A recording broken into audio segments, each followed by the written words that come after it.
Maïk a 22 ans et vient d'entamer son 3e CFC. Si, vous avez bien entendu. J'ai fait 3 ans, CFC d'horloger, praticien. Après j'ai fait encore une année supplémentaire comme horloger habilleur qui aboutissait aussi sur un CFC. Après je suis allé travailler, pas ici en Suisse mais aux États-Unis. Et puis c'est là que en fait, je me suis décidé à changer. Maïk est donc passé de l'univers des montres à celui de la charpente chez ADR Toiture à Fontaine. L'horlogerie, c'est un métier qui me plaisait pas mal, niveau technique aussi, un peu ce côté artisanat. Justement, ce côté artisanat, on le voyait beaucoup à l'école, mais c'est pas vraiment ce qui se passe dans l'industrie. Et puis, en travaillant vraiment dans une boîte, en fait, je me suis rendu compte que rester dedans, c'était pas vraiment la chose qu'il me fallait. Puis ça, je m'étais pas forcément rendu compte à l'école avant. Donc, je me suis dit, je suis encore jeune, j'ai le temps de changer. En sortant de l'école obligatoire, son cœur avait balancé entre bûcheron et horloger. Finalement, il a opté pour charpentier. La charpente, ce que j'aimais bien là-dedans, c'est que on gardait ce côté un peu artisanat. Et puis que on travaille quand même dans la précision.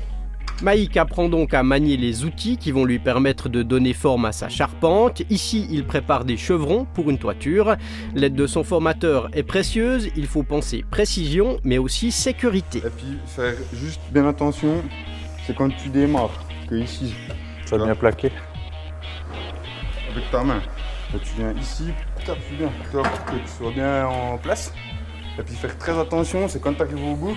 Surtout quand c'est comme ça, que la règle est un peu courte, bien appuyer ici quoi. Hein, yes. Bien appuyer ici, puis bien mettre du poids sur l'arrière pour que ta machine reste. Okay. Parti pour 3 ans de formation, il apprivoise le bois petit à petit, à se couvrir de sueur parfois. J'aime vraiment bien travailler avec le bois en fait. C'est déjà plus vivant que le métal, on voit. Ça travaille aussi un peu plus. Mais c'est vrai que c'est complètement différent au niveau manière de travailler dessus, ouais.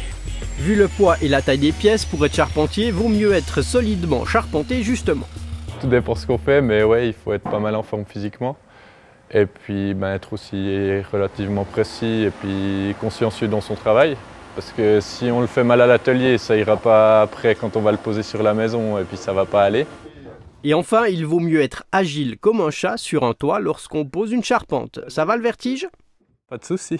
Pour l'instant, on n'est pas encore monté bien haut.